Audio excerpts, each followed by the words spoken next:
You guys are good. Okay, hello everyone. Welcome back to Fresh Dental Shadowing. Today we have the wonderful Dr. Avi Patel, who's going to be sharing a bit of his journey as a general dentist. So you can go ahead whenever you're ready, Dr. Patel. Awesome. So thanks everybody for tuning in. I'm super excited to be here to share my journey with everybody. Let's see. So I am Dr. Avi Patel, and today I'm just going to be sharing my journey as a dentist. And I kind of broke my journey down into different chapters and phases because that's kind of what it is when you become a dentist. Everyone that's watching, I'm sure you're, pre-dental or in dental school, maybe even some dentists, but it's a long journey. So I kind of broke it down, and then I talk about my mindset in each of those phases. So I'll talk to you a little bit about the highs, some of the lows, and things that I learned along the way, hopefully being able to give you guys some tips that you can use. So a little bit about me before I dive into my past. I am currently on a mental and physical wellness journey. I think mental health is crucial for us to be the best versions of ourselves. So I go to therapy regularly for my mind, the same way that you would go to the gym regularly for your body. I believe that vulnerability is super important, as well as the power of sharing. I see my purpose as being able to help others by sharing my experiences, successes, and failures to help them reach their maximum potential in life. So if any of this resonates with you, please don't hesitate to reach out to me. I'll have my contact info at the end. So my origin story, I was born in Fountain Valley, California. This is just outside of LA. I was raised in Jacksonville, Florida, and I went to undergrad at UCF in Orlando. I did my undergrad in 3 years. I was a bio major, and I studied for the DAT between my second and third year during the summer. I studied for like 6 weeks straight, just in the library. There were a couple other friends that I had who were doing the same thing. And we all kind of found that snippet of alternate reality of just focusing on that to be kind of fun, I guess. It would just be like early mornings, try to make a routine out of it to stay consistent. And I guess you can say it all worked out. And then application. So I applied for dental school right when the applications opened. I had heard from upperclassmen and the pre-dental as a society, everyone's advice was to do that because I guess with dental schools, it's rolling admissions. So the sooner you get your application in, the better chance, to my understanding, that you have a shot at an interview, just because they have the most seats available to give out. So I did it, and I got an interview for NYU in September, so just a couple months later. And that was honestly the only school that I got one more interview after NYU, but I had really just wanted to go to NYU from the beginning. That was my, I guess you can say, dream school. Reasoning behind why I wanted to go to NYU. So it is it's a pretty prestigious university. I had great things about their clinical program and the experience, but honestly, it kind of just boiled down to I just wanted to live in New York. I, like I said, grew up in Florida, just kind of wanted to get out of the South. So figured, why not give New York a try? And I applied to 9 schools in total, and they were all in the Northeast. And after my interview, I got accepted in December. And then that's when I just had committed. I had like one other interview at, I think it was Tufts. But at that point, like I said, I already committed. And so did dental school at NYU for 4 years. And after dental school, I did not do a residency. I wanted to go straight into work. I felt confident in my skills clinically, and I just really was tired of school. So I just wanted to graduate and start. So I started off in Connecticut, because in New York, there's a rule where if you graduate, you have to do a residency for 1 year, or you have to do an AGD, meaning they don't just let you start working. And I don't know why exactly they do that, because I think pretty much every other state in the country lets you start practicing, but it's just a New York thing. So it's pretty common after NYU that doctors either do a residency or they'll just leave and practice somewhere else. So I worked in Connecticut for a couple of years, and then my wife and I moved to Austin, and that's where I'm at currently. So before I got to dental school, I already talked about that. Okay, so rank in class. This is something that I want everyone to keep in mind, because when you go from undergrad to dental school, it's a little different. Undergrad, for me at least, I was very driven, very motivated. That's not to say that I wasn't driven and motivated in dental school, but in undergrad, I just feel like I performed a lot better in my classes. I think in undergrad, your classes are not as intense as dental school, so you have more time. And so studying was a priority for me in undergrad.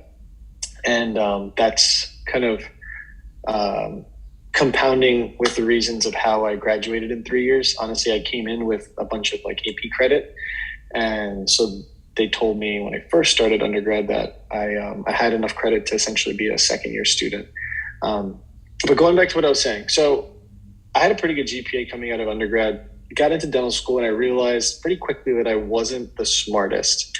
Wasn't the smartest person in class, because when you go to dental school, you are surrounded by a lot of other very smart people. So this can be daunting, and don't let it get to you. My advice is start to build the muscle early of not comparing yourself to others. It's very hard in class situations to do that, but if you can build that muscle early, you're going to be better off, because if you're always comparing yourself to other people, you're not going to get a lot of fulfillment out of what you do, even when you do really good stuff, whether it's grades or when you become a dentist, the work that you do. So, that's just going to lead to a lot more happiness a lot sooner for you. I get it. It's human nature. We always kind of have that feeling of we need to check in and just kind of see where we stand with compared to other people. Like, am I doing this right? This person seems to be doing it better. My advice: stop worrying. Just that's a waste of your mental energy. There are way more important things that you can focus on. And I always tell myself this, or I started to remind myself, just to trust that you are exactly where you need to be, and you just need to focus on yourself, right? You got to where you're at for a reason, and you have your own story that's not the same as the next person's. So you have to take pride in it, and you need to make sure that you work on it. And as long as you're working on yourself to be a better version than you were yesterday, you're always going to be in a good situation. And going back to me realizing that I wasn't the smartest kid in class, I can kind of tell you guys a story of where my mentality shifted. So after our first anatomy test, I had never studied so hard in my life. I was studying, I don't even know how many hours, but it was the most that I've ever studied. And I ended up getting like a B+. And so I was just like, what in the world is this? This is going to be a horrible 4 years. Because I felt like I'd given it more than my all. Like, I had all the excitement. Like, it was like the one time in my life where I was like genuinely excited to study. It was like first test in dental school, like, let's go. And then B+. So then I was like, you know what? It was a fluke. I'll do the same thing. Next test, I got an A-. And so I'm like, this, the amount of work that I'm putting in, I felt like I deserved more than that. But, Then I was like, all right, maybe let's like tone it back a little bit. Well, at that point, I had no choice. I was like already starting to burn out, so I just naturally studied less for the next test, and I got like a B and then like a B plus. So this is a different concept, I think, in dental school that, if you haven't already kind of gone down this path, you might want to start considering it. Is that you're going to kind of have a threshold of essentially like the book work, meaning you are going to realize that the amount of time and effort that you put into studying for exams in dental school is going to correlate to a certain tier of grades. Again, some of my friends were really, really good or really, really smart. And so the amount of effort they put in wasn't that much, but they always got A's. And then you had people like me where I put in a decent amount of effort and it would be kind of in that B range. And my comparison is, I could study for 10 hours, get like an A minus or a B plus, or I could study for 5 hours and get a B. And then, so once I realized that, I found my sweet spot. I knew how much time I would have to dedicate to studying, and then I could use my free time to just like enjoy my life.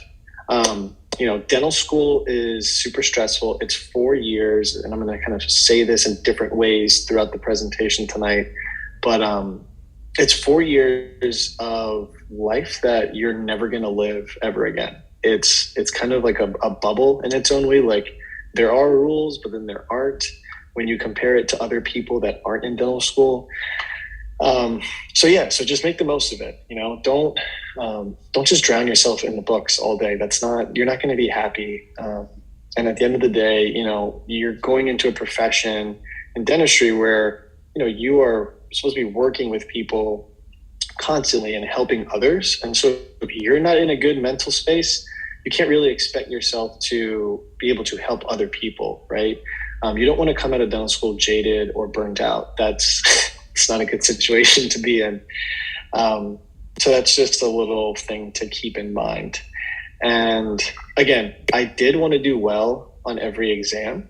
I just didn't let the grades define me, which was a contrast to undergrad, which I'm sure a lot of you guys can kind of resonate with. I always kind of say it. Hopefully one day I don't like work for a school or anything, but grades in dental school don't really matter.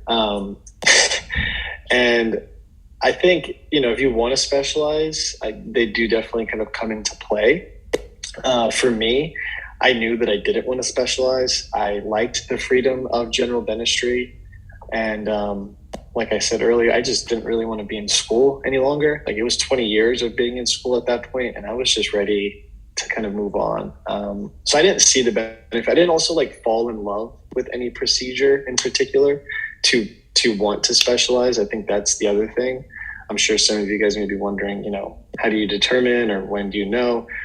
I mean, it all depends, if something speaks to you and you're truly interested in a specialty, then go for it, but if nothing's really speaking to you, just kind of play the field. And that's what general dentistry is. And you don't have to graduate and go directly to specialize.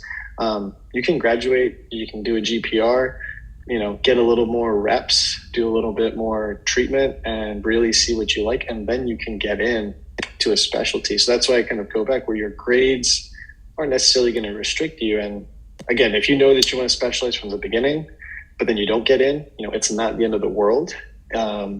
It's kind of like what happens with dental school. Not everybody gets into dental school on their first try, and that's okay.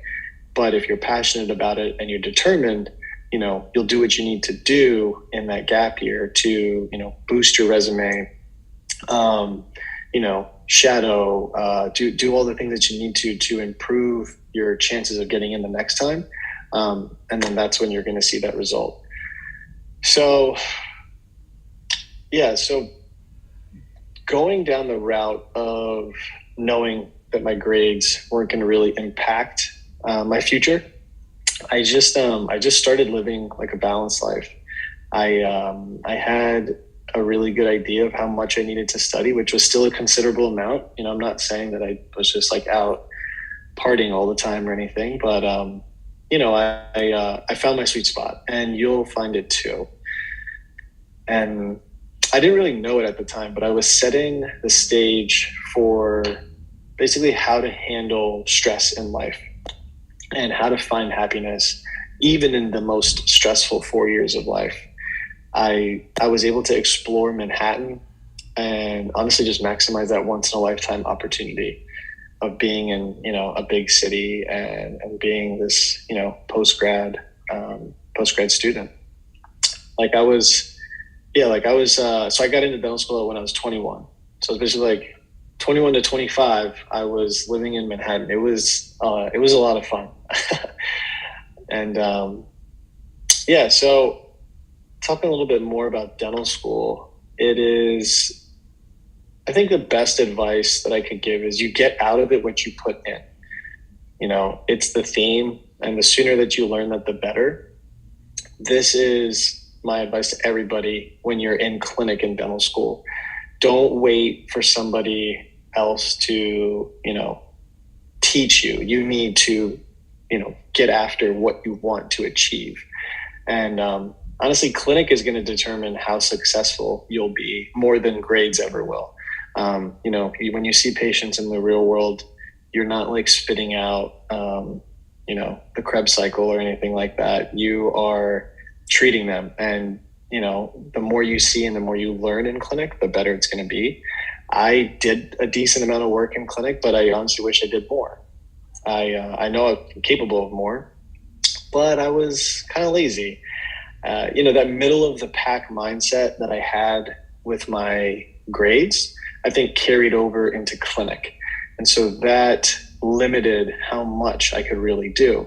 When you're in clinic, just go for it. Just, don't hesitate. Go for it. Find a faculty that's willing to teach you and essentially latch onto them and then just do as much as you can. For me, it was that middle of the pack mindset, but it was also like I just didn't want to be labeled as a gunner or like a tryhard, which looking back is the dumbest thing. I don't know why I cared that much. I honestly think I was just like very immature. But yeah, that like was a reason that I just didn't really go for it in clinic as hard as I should have.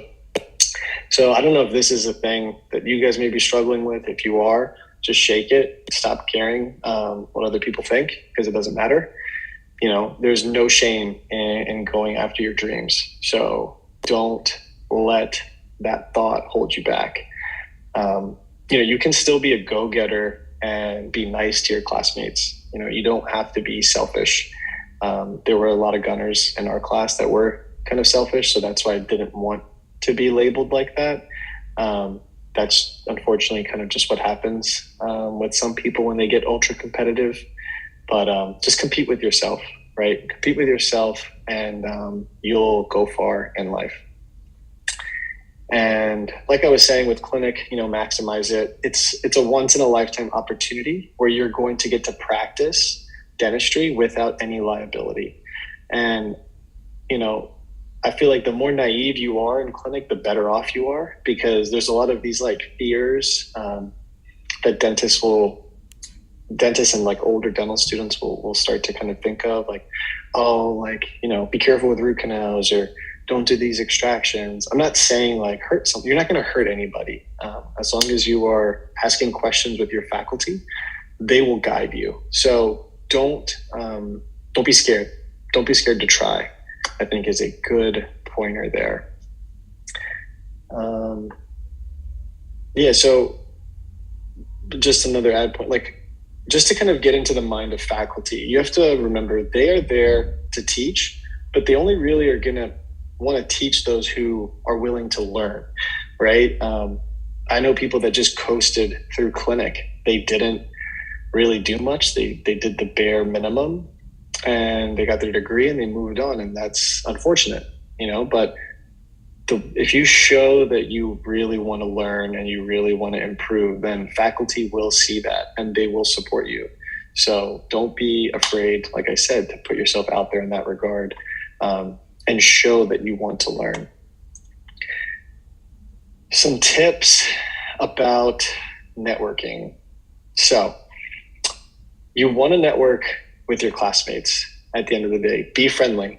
you know, they are going to help you succeed in dental school. I think it's super valuable if you help upperclassmen, because when you get into clinic, they're going to be the ones to help set you up for success, right? Do little things like set up and break down their operatories.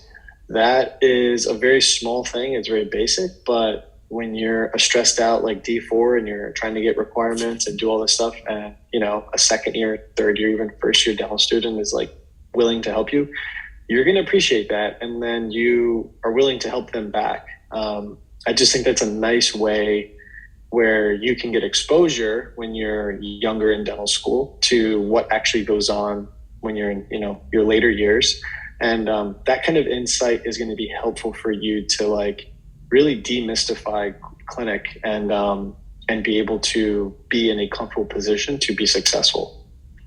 That will also set you up for finding a good mentor. Like anything in life, if you can talk to somebody that has knowledge and experience and absorb what they're giving you, you don't have to do it necessarily that exact way, but now you know of a way to do something, and then you can put your spin on it. But that's always going to be more information than you would have had if you didn't ask anybody for help. And you want to also make sure that you're networking with faculty. So the more faculty in the dental school that you know, the better you're going to be. Going back to what I was just saying, they're going to be willing to help you more. And they're going to be a nice cushion for you to really lean on in times where you may need it most. Professors, same thing. They're super resourceful and valuable. And then clinic staff. So this is a big one. And there's more than just your classmates and then the faculty and then the main doctor that you work with. The clinic staff is like people that supply, people that are, checking in patients, treatment coordinators, all those people. They help fill your schedule. They help, get you patients. Like this is how it was at NYU, right? So they help like fill your schedule, get patients, all that kind of stuff. So these are the people that, in my opinion, are kind of like a preview to what your dental team will be like, right? Your front desk, your assistants, hygienists, all that kind of stuff. So the more exposure you get to just being nice and grateful towards, these people that are going to be, teammates, the easier your life is going to be. It's sad, and I hope everyone that's watching this does not do this. Don't come out of dental school thinking like you're a god. Some dentists do this, and it's assistants are below you, hygienists are below you. Like that's not cool. Everyone is a person, and everyone is contributing to help each other out, right? So in a dental office, the more genuine you are with your staff, whether it's a brand new assistant or it's a hygienist that's been there for 15 years, you have to show them compassion, be genuine, and they are going to give that back to you and then some, right? They naturally respect you because you're a dentist, but you don't need to flex the fact that you're the dentist. That's the quickest way to have everyone turn against you. And then next thing you know, your life at work is going to suck. I've seen it with my own eyes. It's really bad. All right. So a couple years out of dental school, this is where things get crazy. I came out of dental school thinking that cosmetics was what I wanted to do. Again, that naive mentality was really apparent with me. And that's not to say that, you can't do cosmetics. Look, if you have a passion for it, go for it. I thought I had a passion, but it turns out I didn't.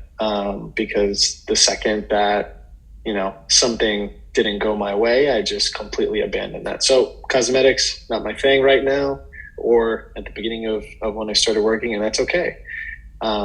Reality for me and my journey kind of hit me in the face real hard. But what I'm getting at is nothing made sense for me when I graduated dental school. So I was living in Manhattan and I was commuting to Connecticut. at the time. So that was a 1 hour commute on the train.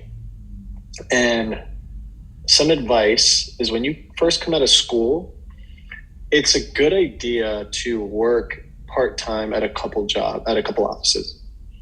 Sorry. Reason being is when you are working in multiple offices, you get exposure and you get to kind of see how different places operate, and then you can find a better fit. Now, when you go full time at one spot, that's not necessarily a bad thing, but it is risky because if that place is not a good place to work at, then you're going to have to find a job after a while. And then you're now having to potentially go a period of time without any income. And then you're going to be desperate to find the next job. So then you may rush that opportunity and not pick a good office and settle and all the other words that don't play into your favor. And then you might be miserable again. Now, again, easier said than done. I was in myself 10 offices my first 2 years out. I did this thing of, part-time. I did some full-time. So I've kind of done a lot. And I have friends that have just been in one office and they loved it. I have friends that have just been in one office and they hated it. And then I've also had friends that have done this whole part-time thing. So going back to my start, 2 offices. One office, I was working directly with the owner. And another office, it was basically the owner's second office. So I was alone. That was crazy because I went from dental school where I had faculty looking over my shoulder to like 2 to 3 months out of dental school, just like me, front desk, and assistant. Like that's it. But I worked at both of those spots and they didn't last that long. The one where I was with the owner, they just weren't busy enough to have an associate because I was the first associate they ever hired, and they thought they were busy enough for an associate, but they weren't. And then at the startup one, it was okay, but like I said, it was a startup, so there wasn't that many patients coming in, and the ones that were coming in, I just wasn't, I think, prepared to handle that from like a diagnosis standpoint. Like you come out of dental school knowing probably like, I don't know, 5% of what you need to know to be a good dentist. You just basically know how to not hurt your patients. Like that's, I think, the takeaway from dental school, which is okay and it's good. That's why continuing education is super important when you come out and stuff like that. But that's just the reality. You just really don't know that much, and that's okay. So after these jobs, I was desperate because I hadn't done any dentistry, like very minimal. I was like, oh my gosh, like I'm going to lose my hand skills. Like I am not going to be able to, like, I'm going to forget how to do like a class 2 filling. Like dude, I haven't done any crowns. So I was like super desperate. And then that's where I made the decision to switch to a Medicaid office. So I found a Medicaid office like an hour and 45 minutes away. And they were the only place really that I could find in terms of who was hiring. So basically I had to buy a car and commute that hour and 45 minutes from Manhattan to East Haven, Connecticut. And I did that drive like 5 days a week and then every other Saturday. So in the beginning, like I didn't mind because I finally was able to like do dentistry and it was super gratifying, and I was doing a lot of fillings and I like got to do extraction. So it was good, but Medicaid can burn you out very quickly. And so someone like me, where I really kind of maximize that opportunity, 9 months later, I was pretty burnt out just because it's good for, like I said, the volume in that practice, but long-term it's tough to be able to really be successful in a Medicaid office. But I was just desperate for experience, right? Like I looked at it like, a real life residency for private practice or for practicing. And I made the most of it. I walked away being very efficient with still good quality fillings and pretty proficient with extractions. And so after that, I'm not going to like stress too much on my horror stories of all the offices and how I got fired. But I didn't do anything wrong, by the way. It was just like stuff happened in terms of like office fit and dynamics. One of them being I worked for an owner for about 3 months. Then he sold the practice to 2 doctors. So he told me on a Wednesday that Friday was going to be my last day because he sold the practice. So I got like 48-hour notice.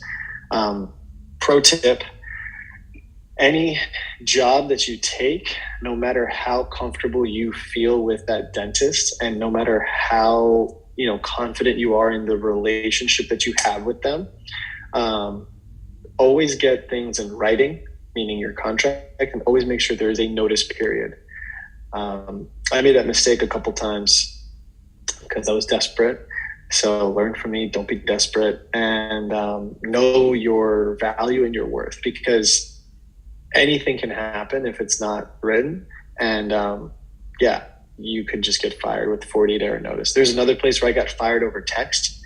Basically, out of the blue, the owner just texted me. I thought we were good. Like I thought everything was cool. Like, no, but he texted me. He's just like, hey, don't come back to the office. We found someone to replace you. They're willing to work more days than you. And I was just so thrown off. I was like, I didn't even know that, the number of days I was working was an issue.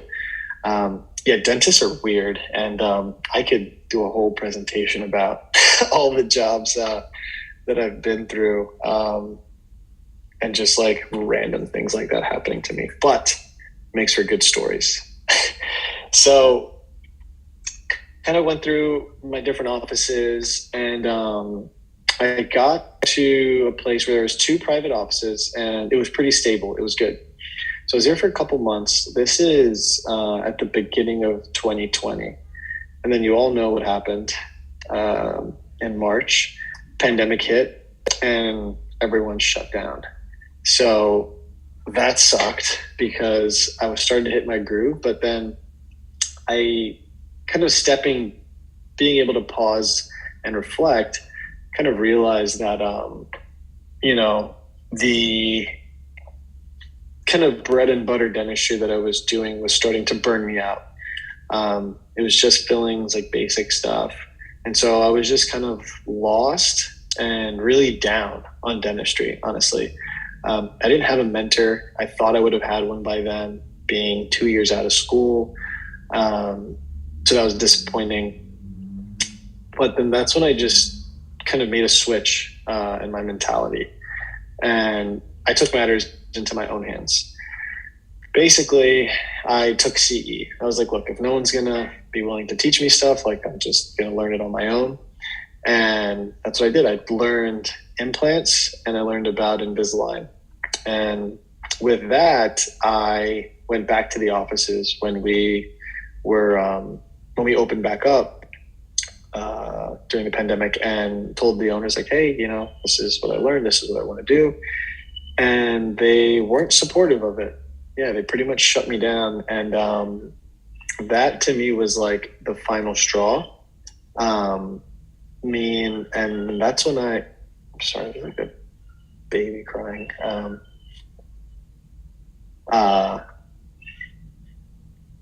Sorry.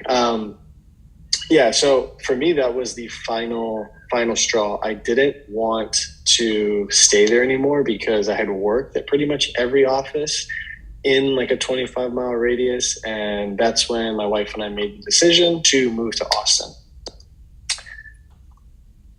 And in Austin, I worked at an office called Rose Dental.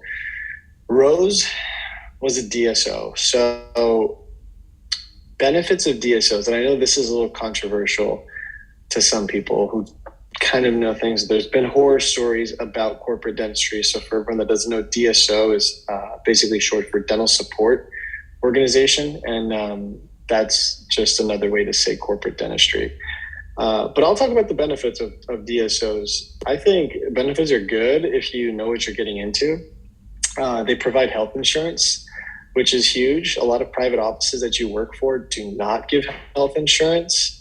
DSOs are going to give you like a CE stipend. So I got $2,500 a year to just use on continuing education, which is great.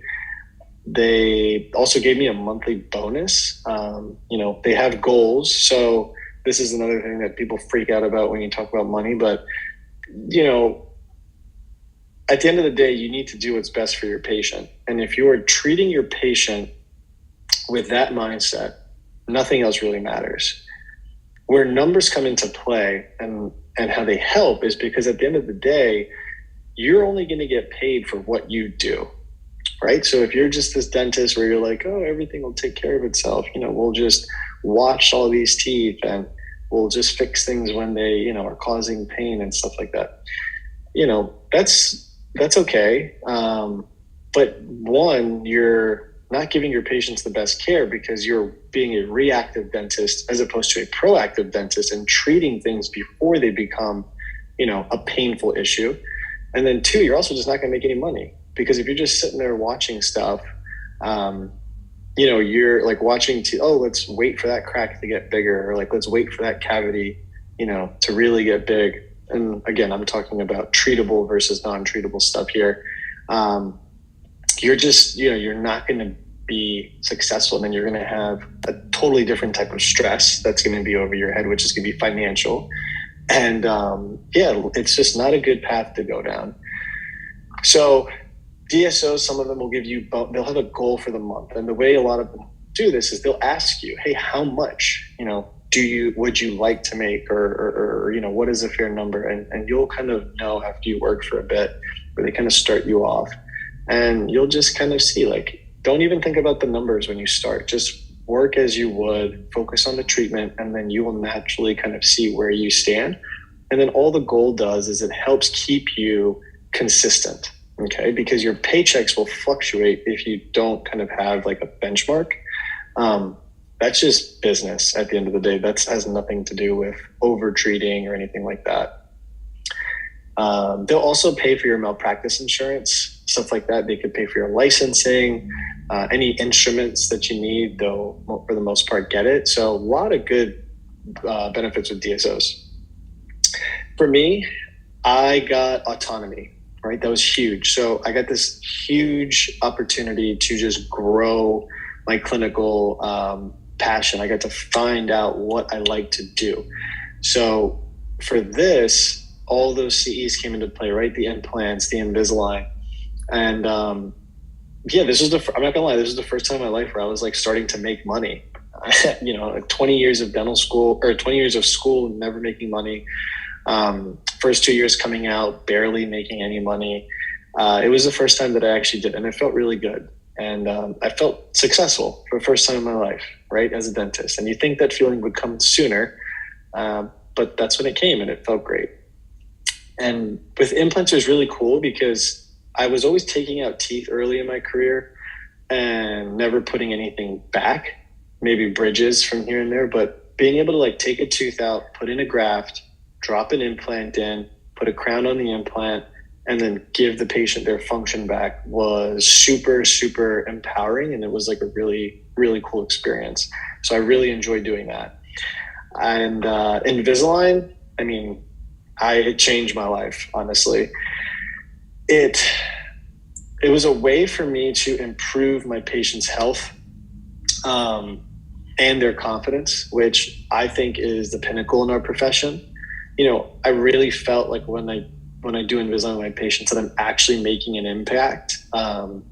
Sorry, I said that weird. Impact. The procedure itself, it is really cool because you get to bring balance to your patient's mouth, right? When you fix their bite, fix their, if there's any crowding issues, spacing issues, really get everything balanced from a function standpoint. And that's what I focus on. I don't focus really on the cosmetics. I talk to my patients about the health benefits. And for all of you guys, when you get out there, start working, even if you are already, when you're doing Invisalign, that's the biggest thing is don't focus on the cosmetics. A lot of patients, for the majority, really are okay with the way their teeth look. And you have to educate them about the actual health impacts and the health implication. because that's what they value, right? If you tell them, hey, if you straighten your teeth, you're going to have a healthier mouth, they're more willing to listen to you than, hey, if you straighten your teeth, they're going to look nice. It's also an easier conversation for us to have, being dental professionals, and us really being responsible for their oral health. And Invisalign, yeah, it's a super profitable, productive procedure also. And if you're doing it the right way, it's not going to take up a lot of chair time, right? So a lot of dentists that are older, they're a little jaded on Invisalign because when it first came out, it didn't really work that well.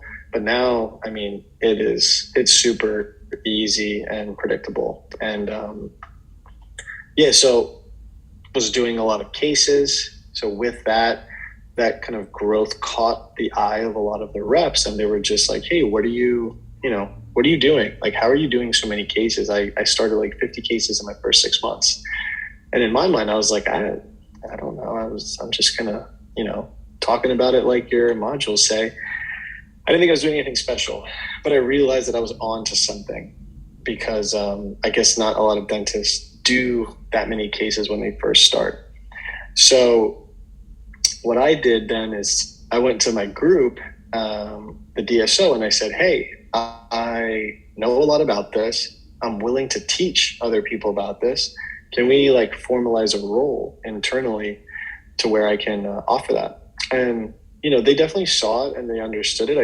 I don't think in that time, like it aligned with kind of where they wanted to go where they wanted to be as a company. And so they, respectfully kind of passed on that. And then I had an idea at that point where my wife actually told me, she's like, hey, why don't you just like start a business where you teach dentists how to start and implement Invisalign in their practices. So that's what I did. And it's kind of where I'm at now. I'm in the process right now actually of transitioning out of Rose. My last day is next week.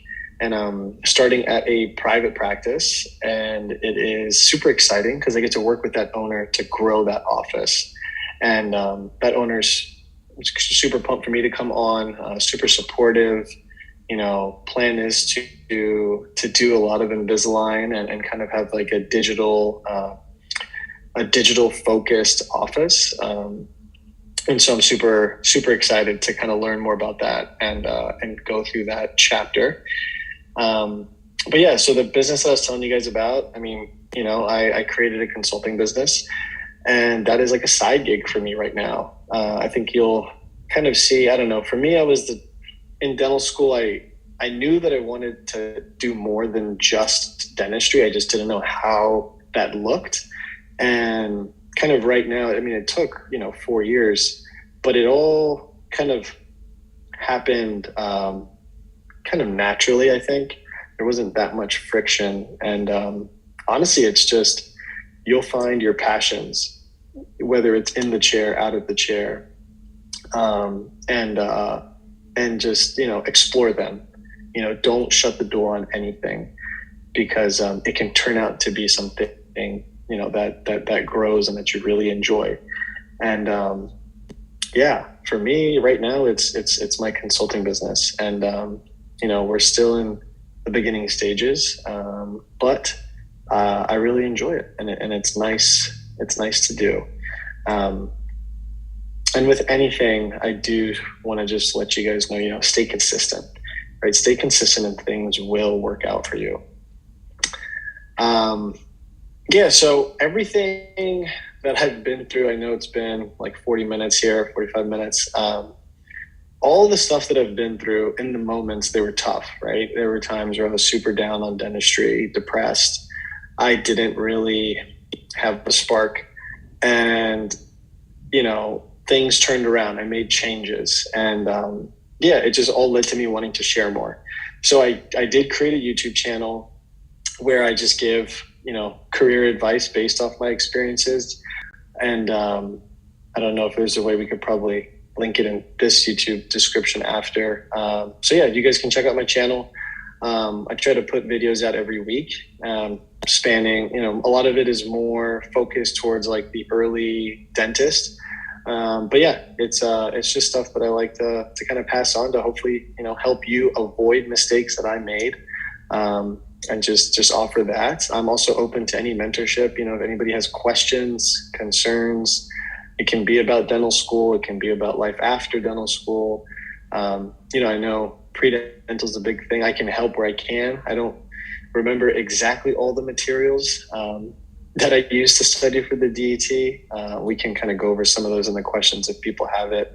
You guys can contact me via email or my Instagram. I post a lot of like positivity, kind of morning messages on my Instagram, and I talk a lot about Invisalign as well. So yeah, follow me, shoot me an email, whatever you guys like. Thank you for this opportunity and for your time. I think now we can go to some questions. Yeah, thank you so much for the wonderful presentation and going through, your journey from in dental school and the years following that. So we do have some questions here, but I could also put your YouTube channel into the chat here on YouTube if you'd like. Okay. Your YouTube channel, so you can click on this. Yeah.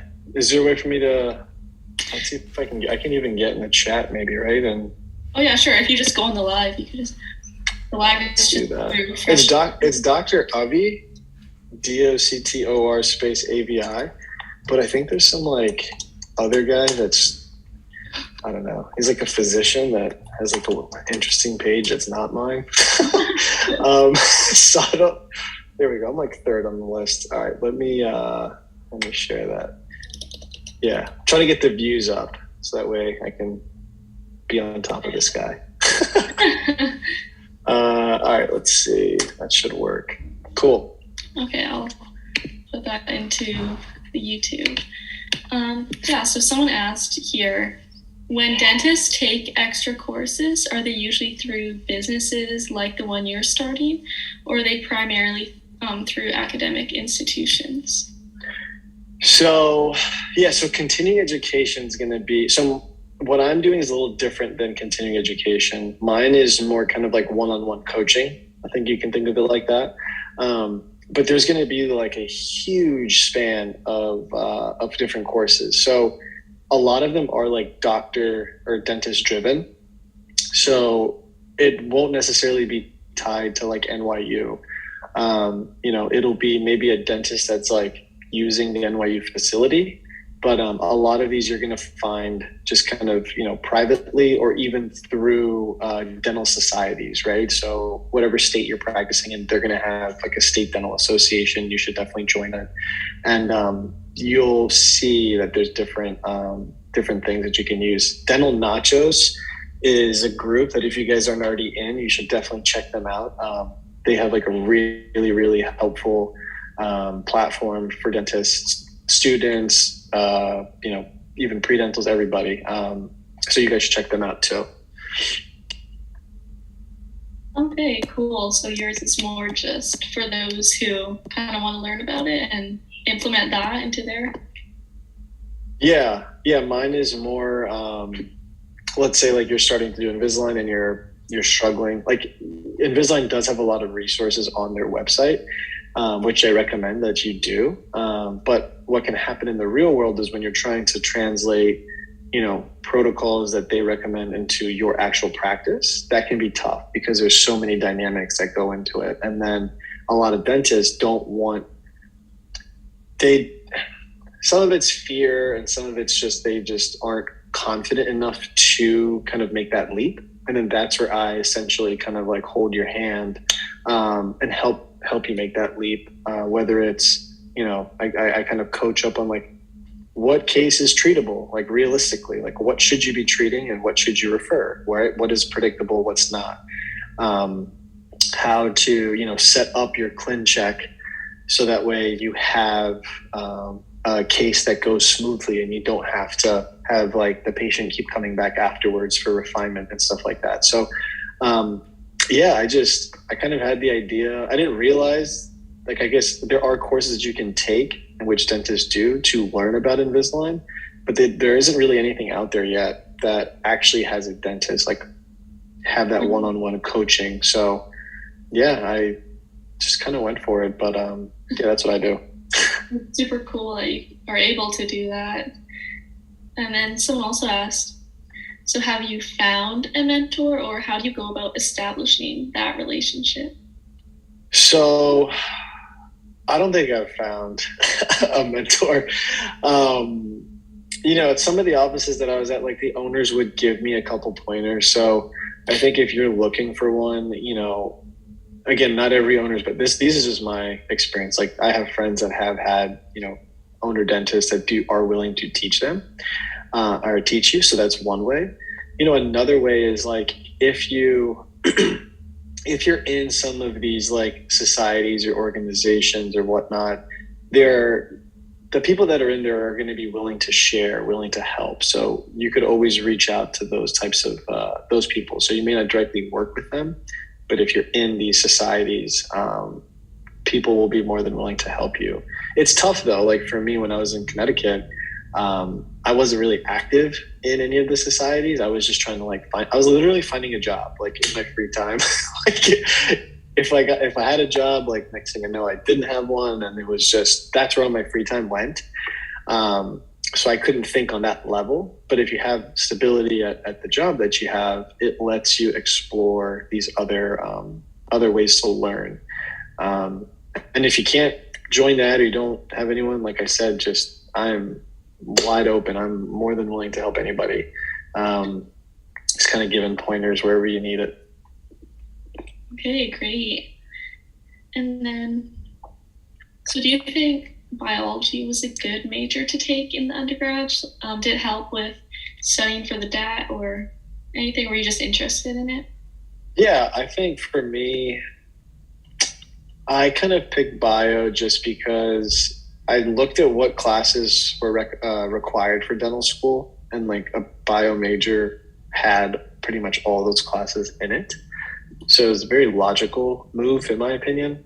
But I don't know. I think going back, like it wouldn't have hurt. It wouldn't have hurt to like maybe do like a business minor. I think. Okay. I think that'd be, I think that'd be a good idea. Yeah, I hear that a lot with dentists. They wish they did that. Is there none of that in dental school? No. No, there's like no business education. That's unfortunately why a lot of owners struggle with like setting up their associates for success, is because they can't wrap their head around this like business mindset. So I just think if you have a little bit of exposure, it wouldn't help. Again, it's not the end of the world if you don't do it. I didn't.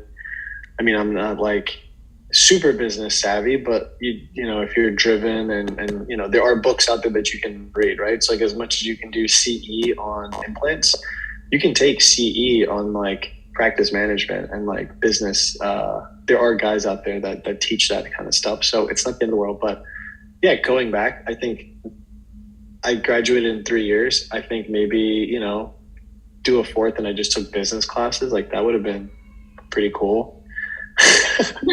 That's pretty impressive to graduate in 3 years. Yeah, it's a full course load. Yeah, it was always full course load, and I did summers as well. Oh, okay. Yeah, I was lucky. Like UCF accepted my all my AP credit. That must but I that definitely helped. I got like 3s and 4. Well, I got 3s, 4s, and 5s. I think that was AP like testing. And they took all of them. I know some colleges wouldn't accept anything but a 5, so I got lucky. But yeah. Wow, for sure helped. And then you said that in dental school you studied a lot, and then you kind of relaxed a little bit, still study a lot. So how many hours do you think you did study like per day in dental school? So I studied the most in second year. I think second year is, what year are you? I'm in my second year, or just finished. Yeah. How was D2 compared to D1? Oh, I'm in my second year of undergrad. Oh, you're an undergrad. Oh, gotcha. My bad. No, you're good. Yeah, so second year of dental school is super it's like the world, it's the craziest year. There's a lot of studying. If we're breaking it down to hours, um, first year you are going to have, I probably studied first year about like three, like 3 hours minimum. I just would, go to class, and then I'd study.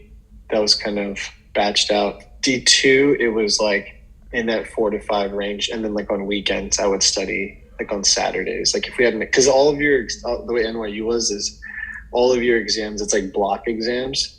So like on one day you'll have an exam and 3 classes that you're taking, and you just like sit down and you have to just take them. And they do that. They justify it as like a way to prepare you for boards. Because when you have to take your board exams, that is like a 6-hour test or something like that. So wow. We were used to just sitting down for multiple hours and like taking an exam. So it would be like around that kind of 5. And then on weekends, I'd literally treat it like a 9 to 5 job. Like I'd wake up, go to the library and study from like 8 to 4 and then, or 8 to 5. And then, and then I would, and that's what I'm saying. This got me like B's. Wow. Because B's are still like really good. But when I guess you say you put in like beyond the effort, and then it's kind of like. Yeah, that's why I was like, I can't do anything more than this. Like, yeah. I was like, there's no way. So it was nice because like if the weather was nice, I'm done at 5, and I would enjoy my evening and, kind of find a way to like treat myself and give myself little rewards for studying, which I think is a good tactic to have. And with like all that studying and I'm sure stress, how did you manage all that stress? I got really good at just like unplugging. So I would try to be as focused as possible. And like, I would take breaks when I studied, but then when I was done, I was done. Mm-hmm. So I would like, I'd go to, dinner with my girlfriend or like grab drinks or, watch movies, just, socialize, just like get away. I'd go to the gym pretty regularly too. So that was a nice way to kind of like stay consistent, just to have like an outlet where you just don't think about teeth or whatever you're studying. And just have other things to do. That's why I'm glad I went to NYU, just because in Manhattan, there's so many things you can do. That's not to like say that there aren't other things to do at like Louisville or like other dental schools.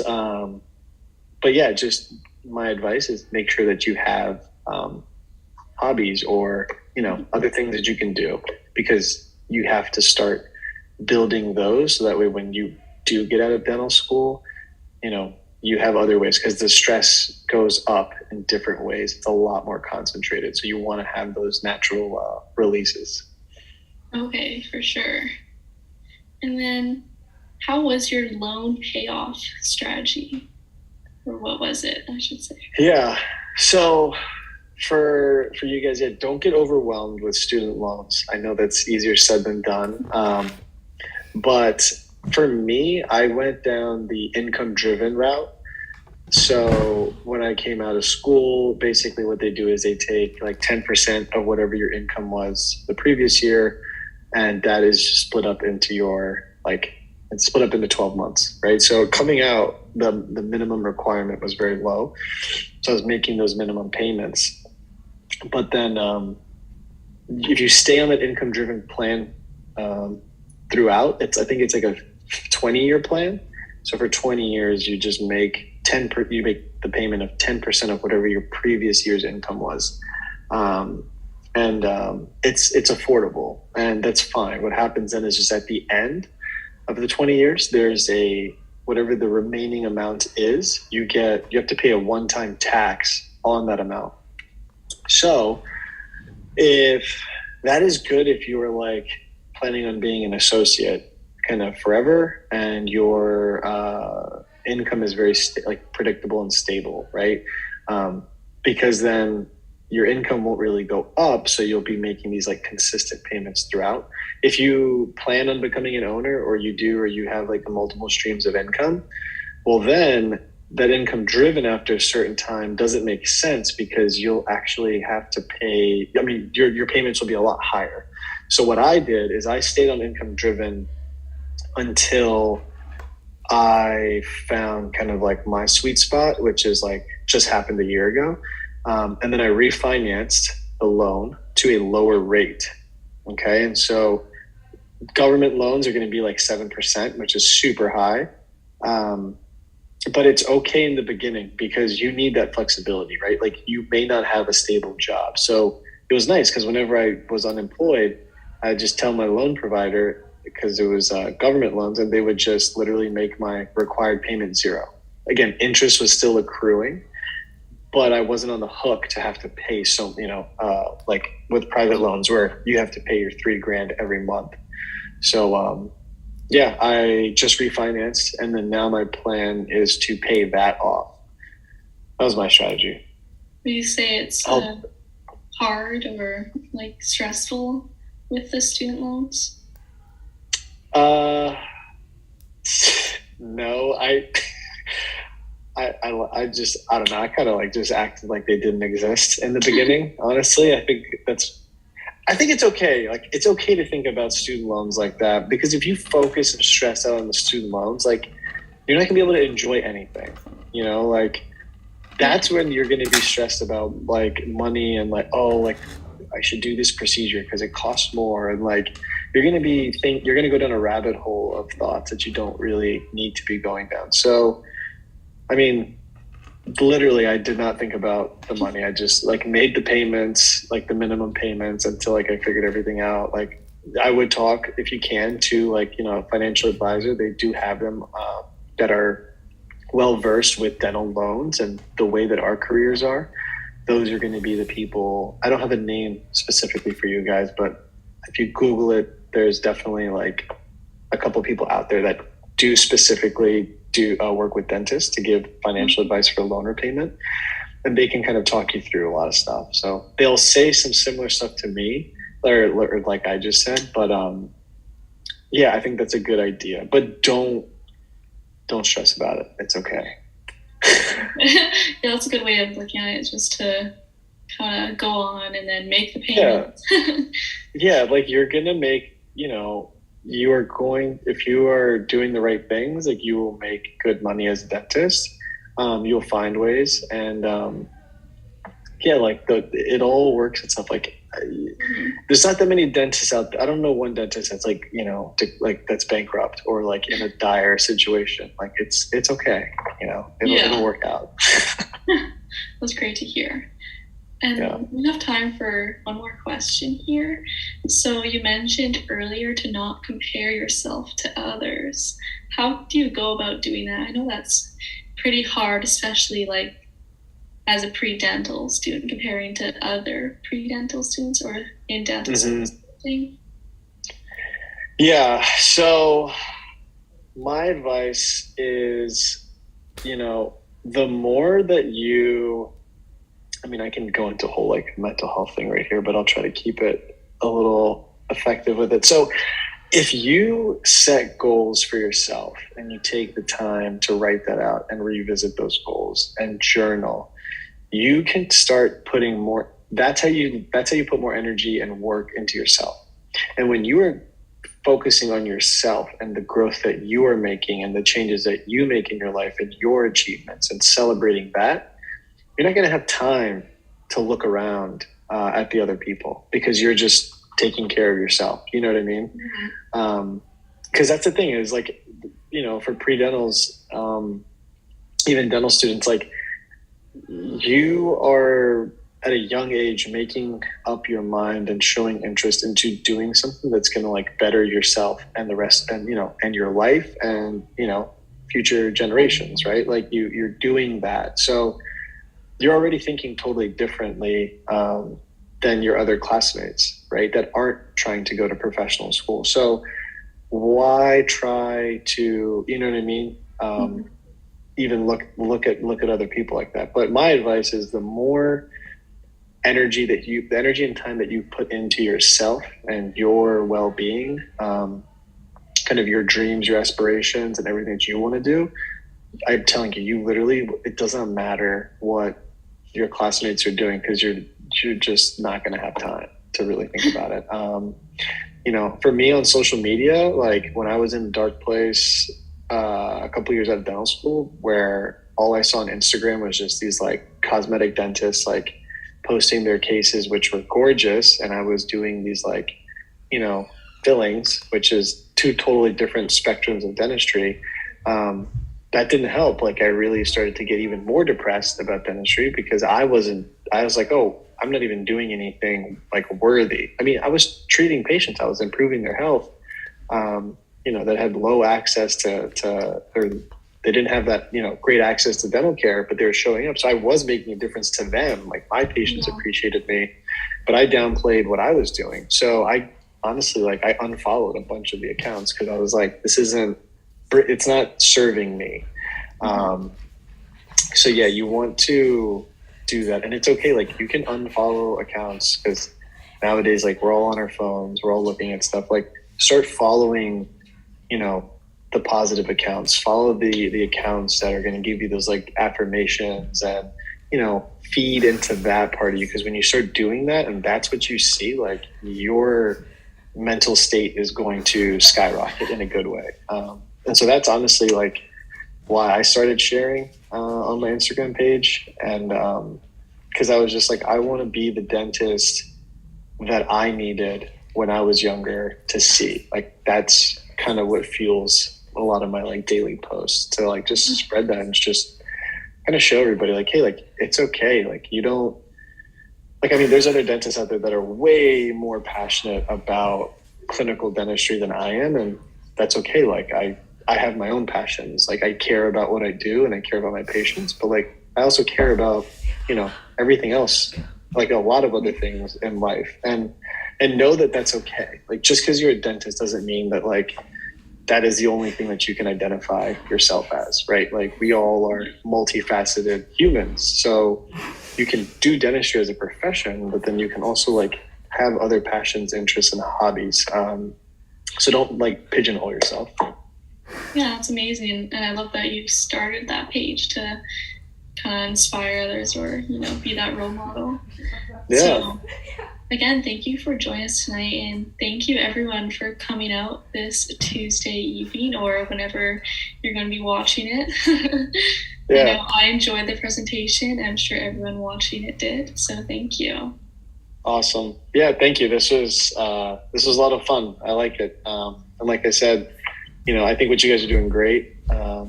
What you guys are doing is great. Just being able to get dentists, dental students, people to kind of put in this is super valuable. I did one of the takeovers. I was like, man, if this was a thing when I was in dental school, it'd be so cool. Like we could only shadow in person, but there's a lot of knowledge here. So everyone that's watching, keep following this page and keep up with everything. I think there's a lot to learn from a lot of different people. Yeah, it's cool how the community from like across the world, it seems like, through this page. Like I know I'm in Canada, and I've someone came on here who was in like the UK and stuff like that. It's pretty cool. That's crazy. It was really nice meeting you and hearing about your story. Thank you. Yeah, it was nice meeting you too. Hope you have a great rest of your evening. Thank you. You too. Thank you.